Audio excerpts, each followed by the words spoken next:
This one features low horn playing, which is coming into its own as a sort of style of playing the horn.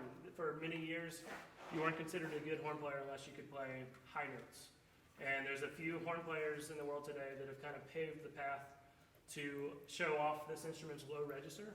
Sarah Willis, she's the fourth horn in the Berlin Philharmonic. She had this piece commissioned for their horn section. So I'm going to attempt to be Sarah Willis and play this low part. Listen to them. So.